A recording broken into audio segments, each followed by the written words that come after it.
Morning, church. There we go. Welcome to the Cathedral. If you're just coming in or if you have been with us this morning and you're sticking around, it's very good to have you with us. My name is Kevin Eckstrom. I'm the Chief Communications Officer here at the Cathedral. And it's my pleasure to welcome you to our Second Sundays Forum. This is the last one until September. We will pick up again on September 11th, actually, with a special 9/11 program for that day. But today we're here with somebody who I knew from a distance for quite a long time. Prior to coming to the Cathedral, I spent 15 years in journalism, and I wrote a lot of stories about this guy. But it wasn't until I got here that I actually got to know him and read his story. It started last year when his book came out, and I interviewed him for a radio program. And so I got to know him a little bit better, and now we're Facebook buddies. And I want to introduce one other person who's here with us today, and that's Leslie Chambers, Alan's wife. Why don't you stand up and say hello. Leslie and Alan are here from Orlando. So with that, what do you need to know about Alan Chambers? Alan, I'm going to let you talk a lot about yourself, but for our purposes here today, Alan spent the bulk of his adult career as head of Exodus International, which you may know as the largest ex-gay movement or ex-gay organization in the country. 3 years ago, he shut it down, and he recanted. And that's what we're here to talk about today. So why don't you give a warm Cathedral welcome to Alan Chambers.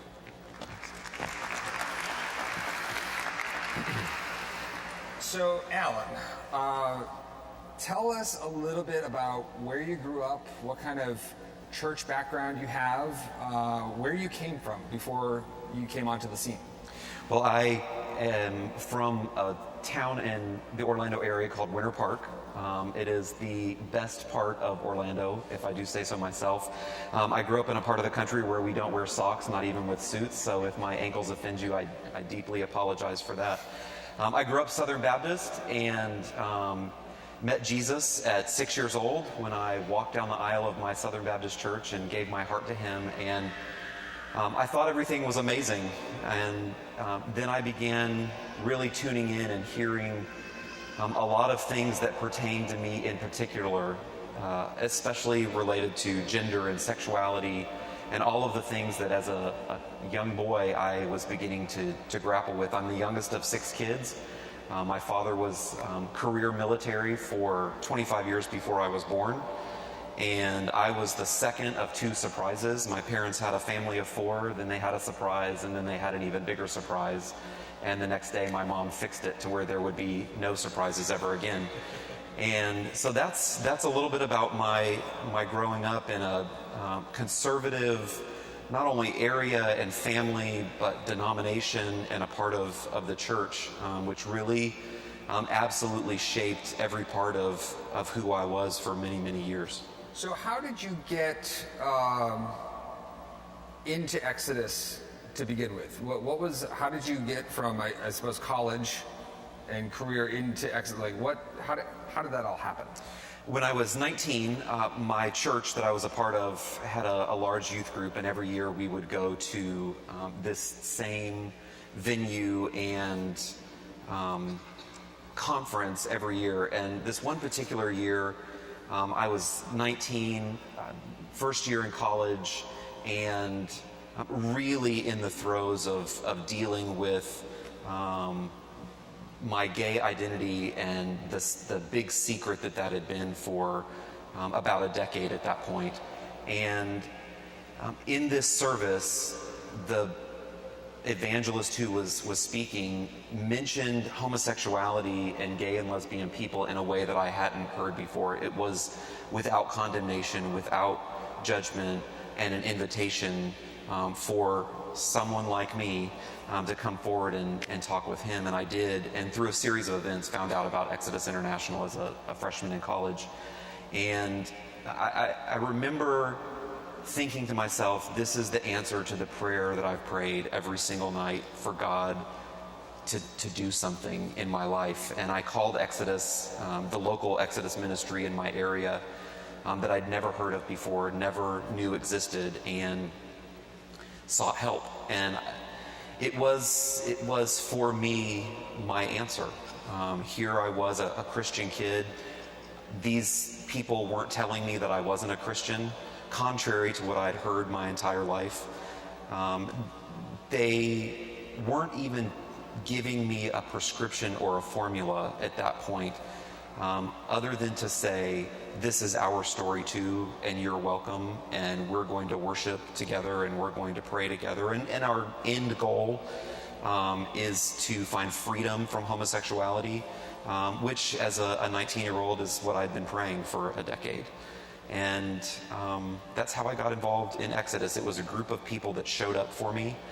There was no gay Christian network. There was no Reformation project. There was nothing of the sort. There was simply this group of people who, misguided in some areas, but showed up for me at a time in my life when I needed someone to show up.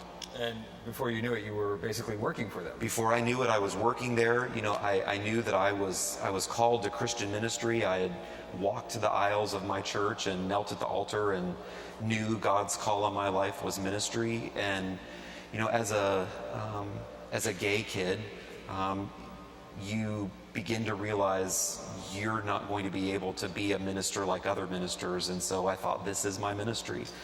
This is all I'm going to be allowed to do. And I'll do it in quiet and in secret. But this is going to be my ministry, and that's how I got started.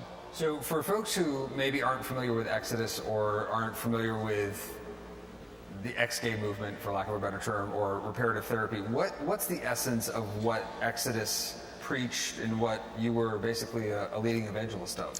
Well, Exodus, preached 1 Corinthians 6, 9 through 11, that here is the list of people who have all sorts of social, psychological, spiritual infirmities. And verse 11 is the best part, that in the city of Corinth were these same types of people Paul encountered, and his revelation was that but such were some of you, that you could be not only washed and sanctified and justified, but you could be free from all of those things. Whether you had one of them or all of them, you would no longer be them based upon your relationship with Christ. And I think that was really the essence of Exodus, was a place where people who had same-sex attractions or had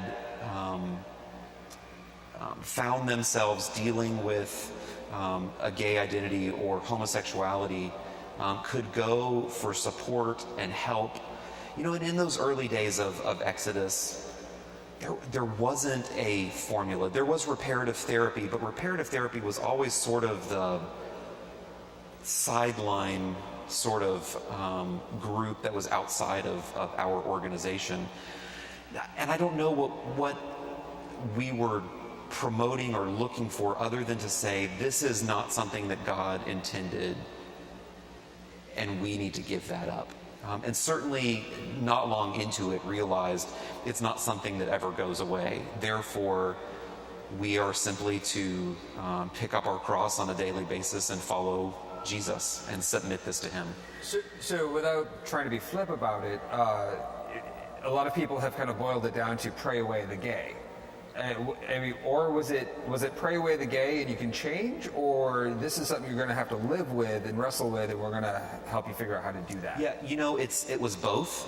For many, many years, what we felt like was, and certainly I remember that first week that I went to the local ministry in the city where I grew up in Winter Park, where we called ourselves ex-gay, and we weren't any more ex than we were the moment we walked in the door, but that was sort of the mentality, that we were renouncing this part of our humanity. And so pray away the gay there is some accuracy to it, though I think it wasn't as flippant as it seems, that we felt like, we are going to pray and we're going to try, and this is going to go away. And some said it did.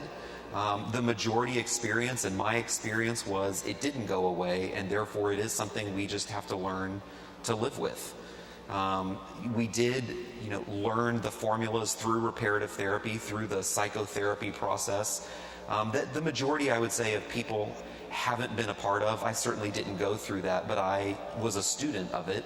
I learned it, I read the books, and I thought, you do these things, you understand these things, you realize and explain to how you got this way, and through some steps you can undo some of it. And there was certainly that belief that we were undoing some things, that the longer we walked on the path or in the process, that we were finding freedom. And that's what we were hoping to share with others. So, okay, let's just get this out there. You write in your book, My Exodus, which came out last year, right? Yes. You write in here that for all intents and purposes, I was a man who was born gay. Yet you've been married to Leslie for Yes. coming on 20 years. So how's that work? Well, for me in Exodus, the predominant story was often the marriage story. And throughout our years at Exodus, we saw countless marriages fail.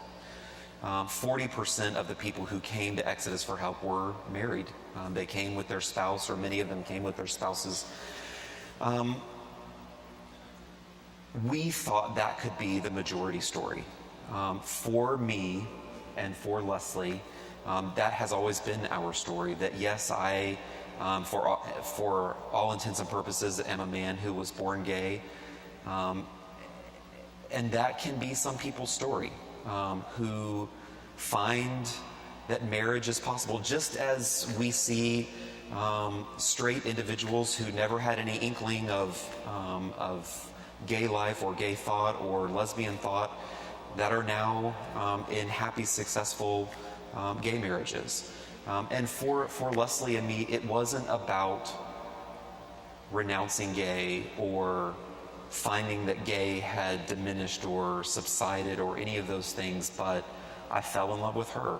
And she was the object of my desire. She was always my first choice. And the thing that I feel most lucky and blessed about is these were things that were all reconciled for me before I ever knew Leslie. Sitting in a gay bar when I was 20 years old on Easter Sunday, I knew that the Lord was there with me, for me, loved me.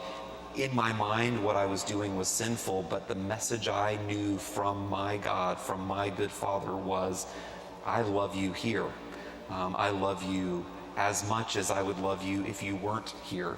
And I didn't ever feel like I had to be married or jump through hoops in order to be more acceptable or more pleasing.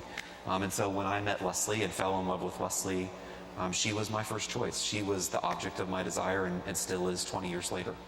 So you talk a little bit in the book about labels and how totally straight doesn't feel quite honest, but totally gay doesn't fit either. And so what label would you apply? I think I understand why people want to label me a certain way, especially in the gay community. And some have said, well, just call yourself bisexual or call yourself gay. You've admitted this is a truth of your story. But I've always found those things very limiting. Certainly, straight is never something I've wanted to put as a trophy on my shelf. I don't and haven't ever liked the word. In fact, I hate the label ex-gay. Did as someone who was a part of that movement. But gay feels limiting to me as well, because I feel like it fails to share the complexity of the life that we live, the life that I live with Leslie, that is more important than any part of my sexuality. And so when I think of my orientation, though certainly gay is a part of that, my orientation as a husband, whether I was married to a man or married to a woman, is to my spouse, to my wife. And so my orientation and my description is to her, to Leslie. I'm a husband, I'm a father, I'm a Christian, I'm a decorator or a designer, I'm a guy who wears no socks. I'm so many things that I can place gay in there as well. but my major descriptor is I'm a child of God, and I feel like that's enough for me. But just to be clear, you and Leslie are 100% committed to each other, and it's not like you're trying to dabble in this and dabble in that. I mean, No, we're not dabbling in anything else or anyone else for that matter. I hope my mom's not watching this, but no, we're committed to each other. A pastor friend just asked me, so do you have an open marriage? And I said, well, as far as we're open with one another and we're committed to one another, yes, but not anyone else. We forsake all others, and this is our life, and this is our choice and our story and what we love. Yeah. So let's talk about Exodus and what happened. So you officially dissolved it and recanted in 2013, but the process of getting there had been kind of bubbling for a while. I mean, this was not an overnight decision. No. And I'm curious if you can walk us through how Exodus went from this fairly prominent, movement. You were on Anderson Cooper, and you were out there, and Exodus was known, to we're closing it down. What happened there? I think it was a gradual process. And as I look back, from the moment that I was sitting with the hiring committee in Asheville, North Carolina, and they asked me what success would look like for me as the president of Exodus, and I said, success looks like Exodus going out of business because the church is doing its job. And I think it was from that moment, I feel like that was a prophetic word. I didn't get all of the phraseology right, but I knew that God had borne in my heart that I would be the leader who closed this organization. And at the beginning, I thought it was going to be for very different reasons than it was. But over time, we took a detour into politics that was probably the ugliest part of our Exodus history. And I would... What do you mean by that? Well, it became the thing that divided us most, I believe, from the gay community. It was more than anything, the LGBT community would come to us and say, we understood when you decided you wanted to opt for celibacy. We understood this. We may not agree with you, but when you jumped into the political arena and began to deny us and advocate against us, that's where we break ties forever. And you're talking mostly about the gay marriage. Mostly gay marriage, numerous other initiatives that we spoke against. And we joined coalitions where we felt like we were the moderate voice. We were the voice that wasn't most about speaking against, but speaking on behalf of potential converts for gay and lesbian people, to groups of people that our news circle, the Jerry Falwells, the Franklin Grahams, the Ted Haggarts and Tony Perkins and Dr. Dobsons and all of those people who now we had an audience with, we felt like we were a voice of moderation and support and bridging for the gay community to this conservative community. And what we realized was we weren't. We had simply been assimilated into the work of politics, which had no place in the body, which had no place in our ministry. And in 2008, that all culminated as I sat and watched. There were numerous things that happened along the way, but 2008, as I sat and watched the returns when President Obama was elected, and at the same time Prop 8 was passed. And I remember sitting there into the wee hours of the morning watching Fox News, because I was a good conservative at the time.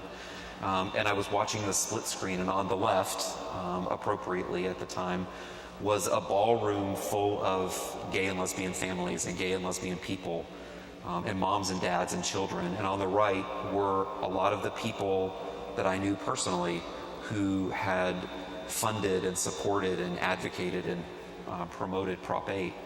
And when they announced that Prop 8 had passed, I was drawn to the left side of the screen, where that group of people, that community, dropped to their knees and families huddled together with their children.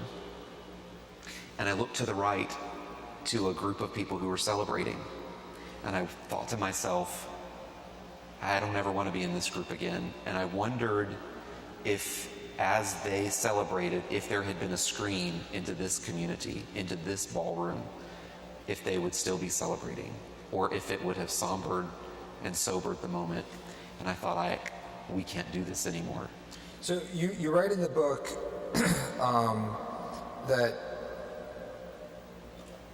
Exodus became not very different from other fundamentalist religious systems, and that you were a, quote, religious institution of rules and regulations focused on behavior management and short on grace. So there was kind of a missional problem that you were running, what was Exodus supposed to be, but you write that Exodus had, to put it one way, kind of become sort of mean. And so was it, and then there was rising questions about the whole ex-gay movement and ex-gay therapy and reparative therapy and all that. So was it just a culmination of all of that kind of led to... Yeah, it was ironic because I felt like my presidency and my team and my time at Exodus had brought a softer, gentler Exodus that was more gracious. And yet what we found, and this was the thing that changed everything for me, was a collision with grace, where I realized to mix any rule, to mix any law that Jesus died to fulfill was to be just as mean, just as legalistic, just as fundamentalist as the harshest and the hardest of person who followed every letter of the law.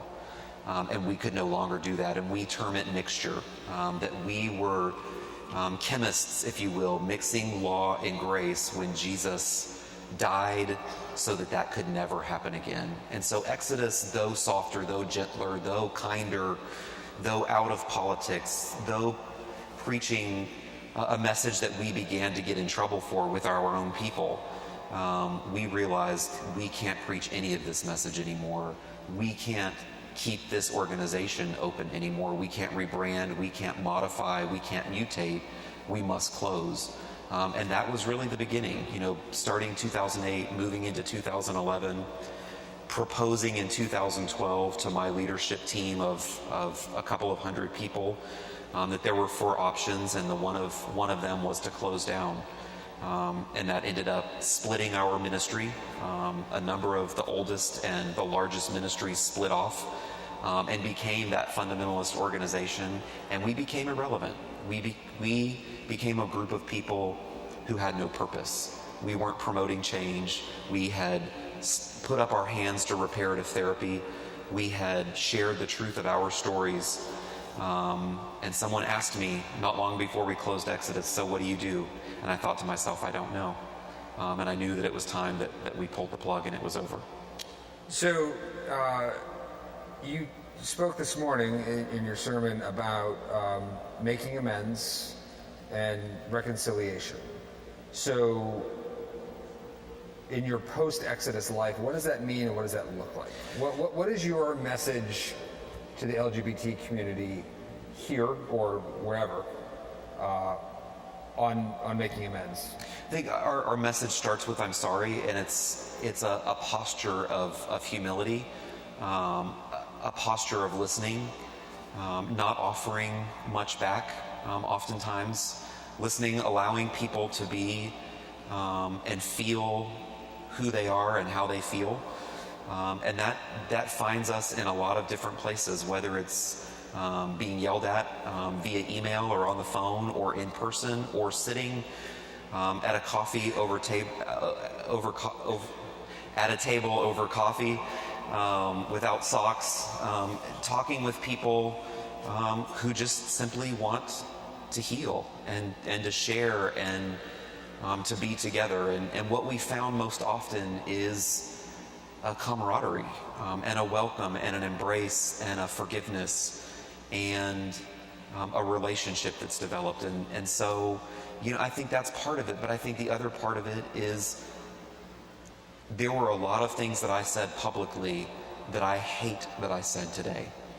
And I think anything that I've done publicly, I feel compelled, demanded to undo publicly. So therapy practices where I've agreed with the president and others and worked with the Southern Poverty Law Center and other groups to ban reparative therapy for minors and to speak the truth of what that means for adults who have the ability to choose that approach.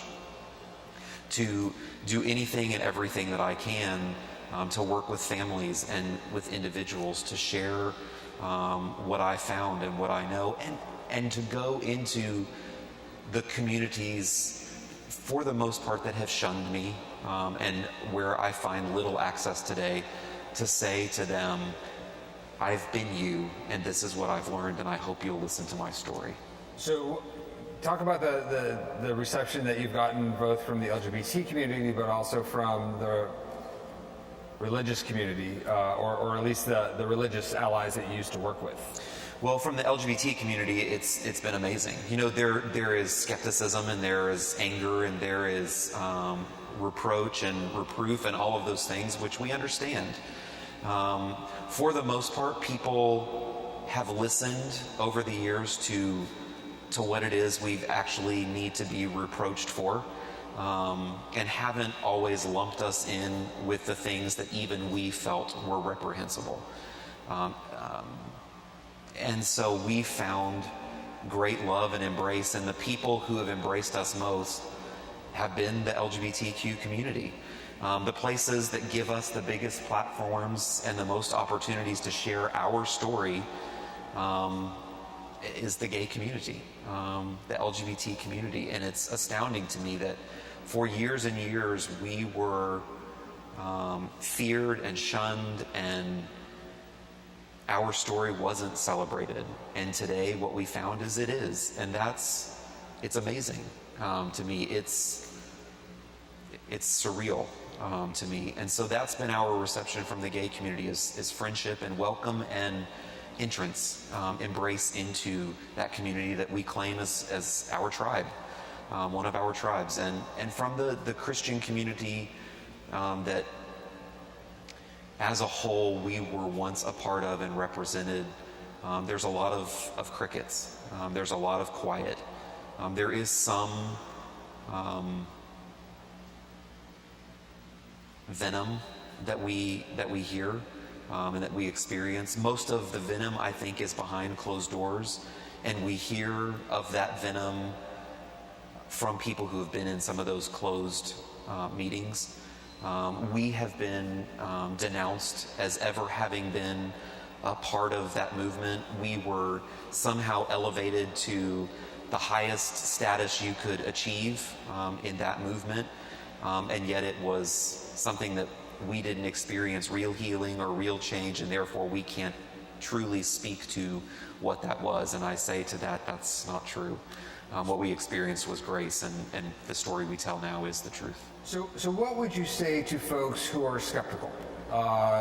Folks in the gay community, or maybe even folks in the church community, who say, that's nice, Alan, but I really struggled as a result of the kinds of things you said in the past. I'm still hurting. I'm still wrestling with this. I need time before I can believe you. I mean, how do you answer those? Absolutely. It's not my right to ask for someone to forgive me. It's only my right to say I'm sorry. Forgiveness falls on the other person, and it's everyone's right to give it or to withhold it. And so there's no judgment there. There's no push there. There's no anything there except for a genuine offer of I'm sorry, a true repentance, a changing my mind, a true offer of friendship, and an offer of support and help. And that's all I can do. That's all I'm able to do. And my hope and my experience has been that many people, most people that I've come in contact with have extended that to me and allowed that from me. And I appreciate that. So we're at a church, obviously. Let's talk theologically just briefly.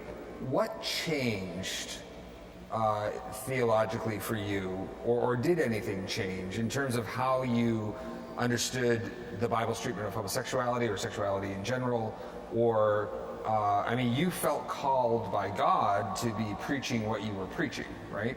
But something changed. So did your understanding of God change? Did your understanding of the Bible change? Or did it shift? Or how would you? Yeah, I think all of the above. The tradition that I grew up in, Southern Baptist, and like so many other faith traditions, you're taught that this way is the way. And followers follow. I was a faithful follower. I was a faithful student. I was one who listened to everything and believed this is how it is.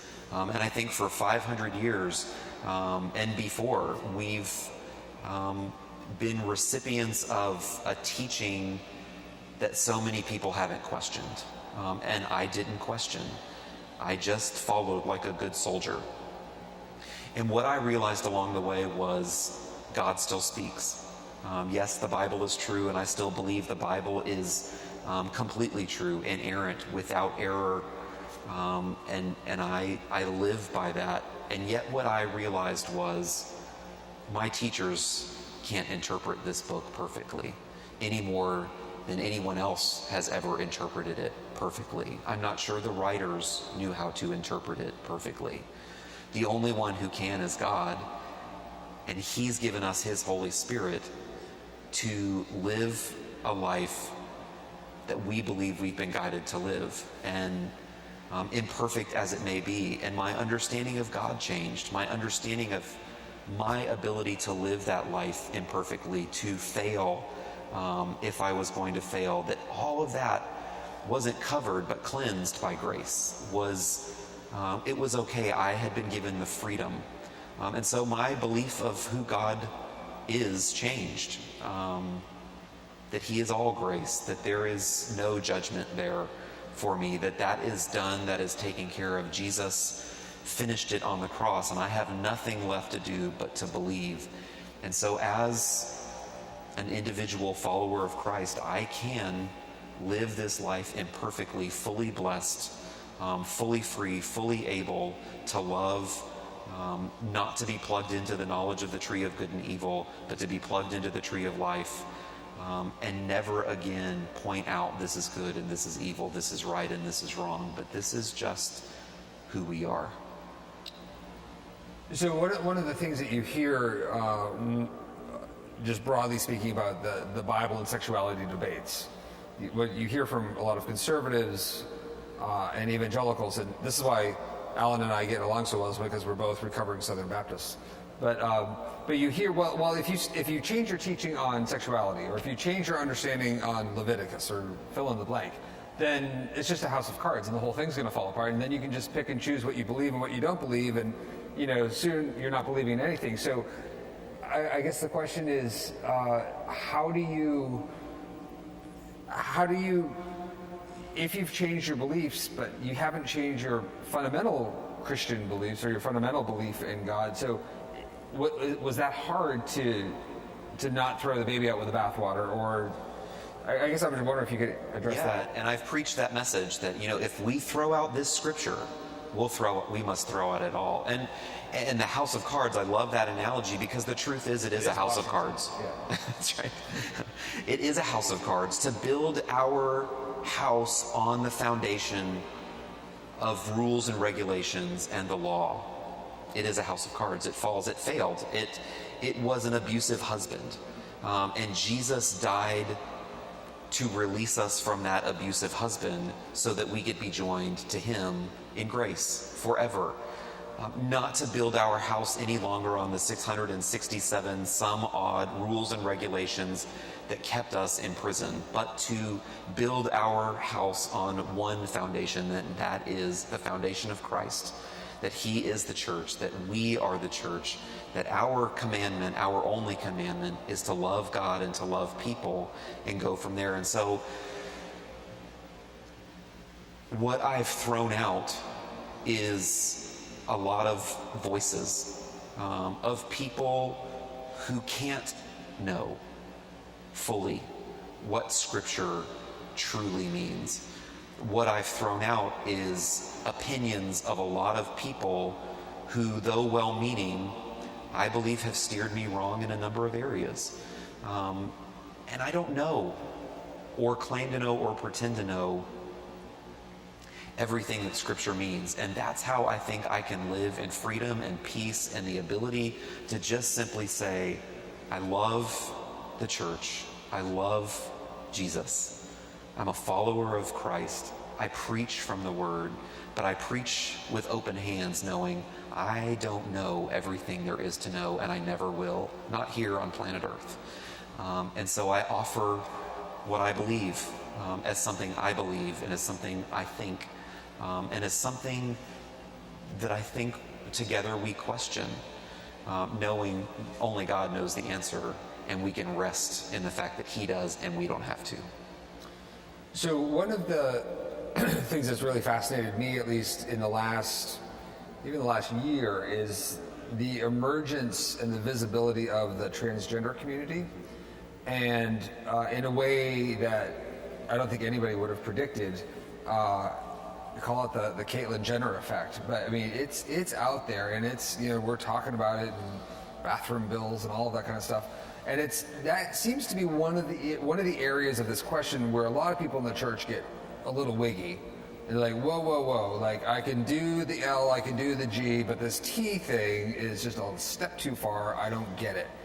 And as somebody who kind of spent a lot of your career in this idea of change and orientation and sexuality, what do you make of the transgender movement, for lack of a better term? And I don't mean that dismissively, sure. But the transgender issue, how do you answer that? How do you talk about it with folks? Well, this is a question that we're asked a lot. My mother-in-law, who is one of my dearest friends, it's my wife's mom, but she's someone, and many others like her, who have walked our journey with us. Not behind us, not any other way, but, with hand in hand, walked through this with us. And my mother-in-law followed us out onto the porch the other morning as we were leaving her house and getting into the car. And she always does that. She always has a big question that makes us late to wherever we're going. And we love her for that. And she said, okay, I just had been watching the news this morning, and tell me what to think about this whole bathroom issue and the transgender community. And I said, here's what I'll tell you to think. If you had Caitlyn Jenner or any other transgender person move into the house next to you, your job is to be the very best neighbor that trans person has ever had. And she said, well, that's simple. And I said, it is. That's it. What do you think about trans people? Well, you think they're people just like us. You think how complex their stories are, and how you can't, for the life of you, imagine what their journey has been like. And you have compassion, and you have empathy, and you have love, and you have a desire to say, I'm your neighbor, and I'm going to be the best neighbor you ever had. Whether you live next door, or whether you work in the cubicle next to me, or whether you, by the grace of God, show up in my church, I will sit with you, we will be neighbors, and we are brothers and sisters, and that's it. And I think that's the answer. And I don't know. I don't pretend to understand. And there was a time that I felt compelled to have an answer that was psychological and all of those things. And I think that only hurts people. I am just a human being who has no degree whatsoever in that or any other area. All I'm called to do is be a neighbor, to be a friend, to love, and to walk alongside. And that's what we're going to do. And I think that's the role of the church. The role of the church is not to be plugged into the tree of the knowledge of good and evil. The role of the church is to be plugged into the tree of life. And what I know is Jesus walks in us as we walk among people, and he gathers. And we don't divide, we gather. And that's our role. That's our job. Can I get an amen on that? Okay. We've got about 2 minutes left. Is there anything that you would like to say? You've got people watching online. You've got people here. You've got literally a platform. Is there anything that you'd like that we didn't cover, or any final thought that Yeah, when I was asked recently by a gay reporter who was covering us related to the release of our book, he said, "Are you worried about the future of the church? Churches are closing, denominations are dividing, people are leaving the churches in droves, more pastors leave the church than go into the ministry. Are you worried about the state of the church?" And for years at Exodus, and as a conservative evangelical soldier, we talked about the rise of the LGBT movement as a sign of the church's demise, that we were going to lose our ability to speak truth in the world in which we live. And as he asked me, this reporter, if I believed that the church was on its way out or becoming irrelevant, I said no, because my faith in the church has been restored, is being restored, and it's being restored by the LGBTQ Christians that we've told are less than, that we've marginalized, that we've not allowed to be a part of our congregations for the most part. Well, they've organized their own congregations, and they've organized their own house parties, and they have fought within their churches and their denominations to have a voice and to share a voice. And they've preached not the gay agenda, but the gospel. And my hope for the church is that they hear that gospel. My friends like Brandon Robertson and Justin Lee and Matthew Vines and Julie Rogers and Troy Medlin, and so many of the people that I listen to and glean from and have heard on a regular basis, who have stood up in the midst of their congregations and not thrown the Bible out, but preached from the Bible and said, this is the gospel, and it doesn't matter whether you like it or not, this is the gospel. And my hope for the church is found in a lot of them, is found in us, is found in the stories that we're telling today, allowing people to share their gifts and to share who God has created them to be in such a way that points to creation as different than we've known it before, but points to God as being not less than, not disabled, not hindered, but unhindered and able, and still the God that sits on the throne, and who knew all of this would happen before the foundation of the world, and said, anyways, at creation, this is good. And I think that's the message that we have to go forth with in the church, is that we're not on the brink of destruction. The end of the story is written. It's already clear. We win.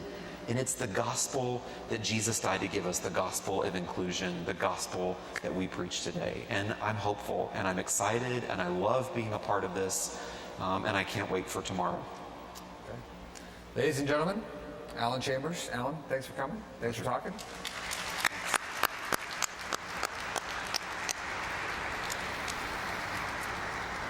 If you came in at the beginning of the forum, we hope you stick around for Holy Eucharist at 11:15. If you were here this morning, thanks for sticking with us. Alan will be signing copies of his book, My Exodus, in the Cathedral gift shop at the back, my left, your right corner of the Cathedral after the 11:15. So, thanks. Pleasure.